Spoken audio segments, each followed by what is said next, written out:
Hey guys, I thought I would show you guys around my neighborhood here and just give you guys some information on what I thought of Serbia my first month here as compared to a place like Cambodia. Serbia is much more advanced than Cambodia. I am actually quite impressed with the things like the infrastructure, the bike lanes, the buses, So you've got, a lot of stuff that you would find in a city in the United States, you got, public trash cans, people who clean up the streets, street sweepers. So over in Cambodia, the problem over there is that they don't have the public infrastructure yet. That's where I was living before.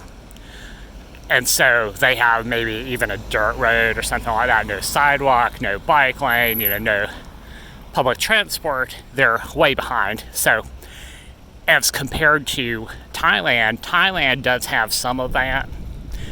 I did like certain aspects of Thailand, as somebody who was there for 3 months. And then within Cambodia for 15 months. So I liked, Bangkok is, it's advanced, but if you go outside of Bangkok, then you get the problem with the dirt roads and the trash all over the place, and the stray dogs, So Belgrade is much more organized. You've even got, if you look at the taxis, you've got Mercedes-Benz taxis. And let's see if I can see one coming here. Well, this one is let's see. That's a Skoda taxi right there. But over in Cambodia, the taxis are tuk-tuks. Now, I will give it credit for being much cheaper than Serbia. It's noticeably, less expensive. So just to give you guys kind of a comparison of prices, I took a cab over here. It was about $3 or $4. The same one over in Cambodia would be like $1.50, or like in terms of Cambodian real, that's like 6,000 real. So yeah, it's 4,000 Cambodia real to $1, and you could pay with either. But in terms of rent, you can get an apartment in Cambodia for as low as $80 a month. Now that's, or I wouldn't call it an apartment, basically a room. So over here in Serbia, I have seen apartments advertised for as low as €150, but that is for somebody who wants to stay for, like, say, 12 months, So if you're like me and you're a tourist and you're doing the temporary rent thing, it's going to be hard for you to find something under $400. You might be able to get a room for less than that. But I'll show you guys where I live. I actually live, if you go down here, I live only like a block and a half that way. So I got extremely lucky to find a place over here during summertime for a reasonable price that's directly in the center of the city here. So, 400, something like that, US dollars. Yeah, I'm talking US dollars, not euros, but that's like 350 euros. So if you're coming here in winter, it's going to be a lot easier. You probably should be able to get something for less, maybe $300 US. So just to give you a comparison, over in Thailand, Bangkok, Pattaya, Chiang Mai, you could probably get an apartment for $250 US. And that, I actually got, when I was over there, I did get an Airbnb apartment with a pool and an elevator for around that price, you could probably get that for $300 as long as it's not oceanfront, So, and my building was perfectly fine, it's great. It's like a studio apartment. And I chose to get something similar in Cambodia. I actually, when the coronavirus hit, I stayed in the same apartment for like many months and was satisfied with that. So we were having lockdowns there in Cambodia. So I just said, what the hell, I'll just stay here.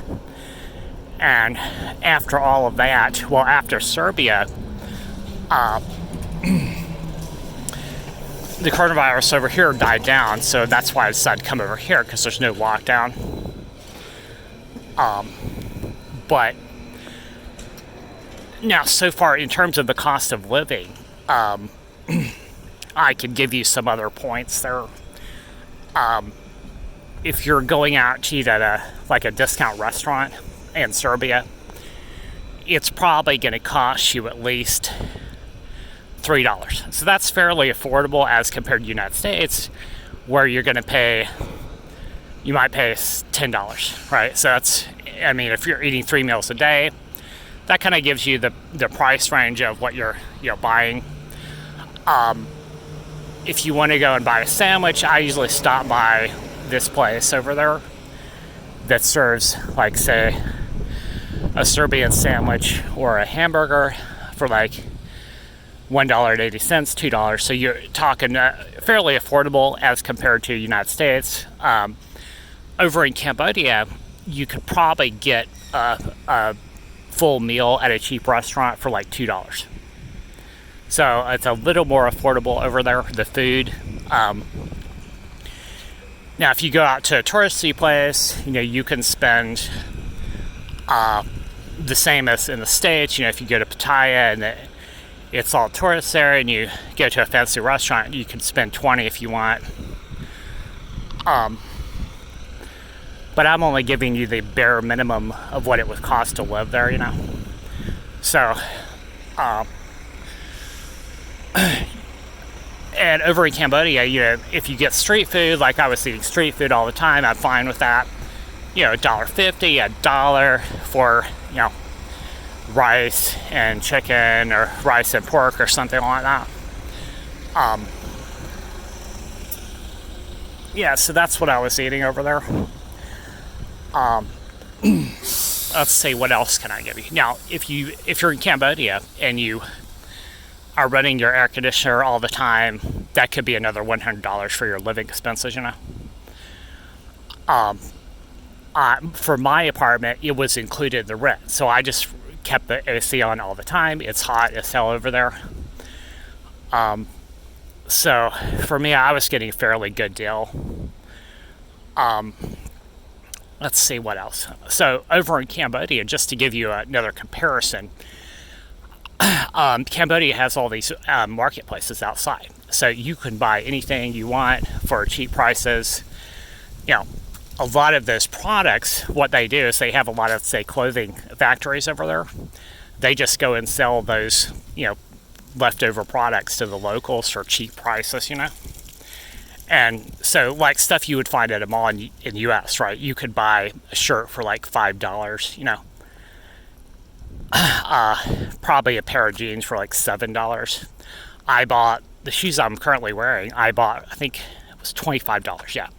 These are actually Thai brand shoes, but they were selling Adidas for like $30. So that kind of gives you an idea of, what you're, buying for that. Let's see, what else can I tell you? So yeah, if you're moving Cambodia, you could probably get by on as low as $300 a month. Over here, it's going to be a lot more in Serbia. in terms of the stores, you're not gonna find those kind of outdoor markets. It's not as complex as that. They have a lot of, like a mall that you would find in the U.S., right, with similar prices. So it's going to be a lot more expensive to get, say, your clothing and stuff like that.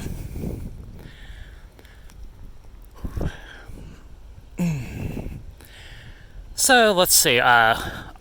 Beer is actually cheaper than Cambodia. That's one thing that if you drink alcohol.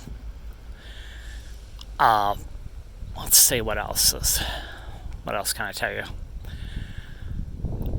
Groceries at the grocery store. Some stuff is affordable, some about the same price as US, So, cars going to cost you the same amount of money. I personally use a bike for transportation, or else I take a cab,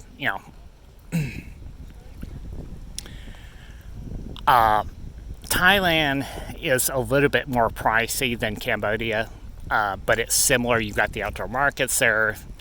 You've got, tuk-tuks. Taxis are a little bit cheaper. But yeah, this place, I like it. It's, as I said, it's a little bit more expensive than Cambodia and Thailand. But then again, it's a little better organized.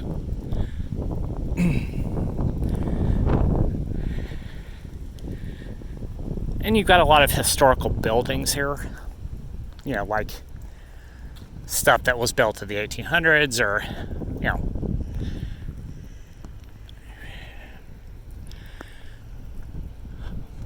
or even before that. Got the castle that was built in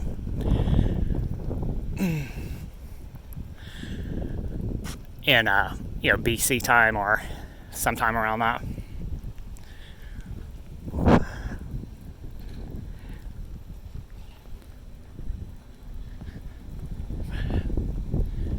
All right, I'm gonna head on back to my room.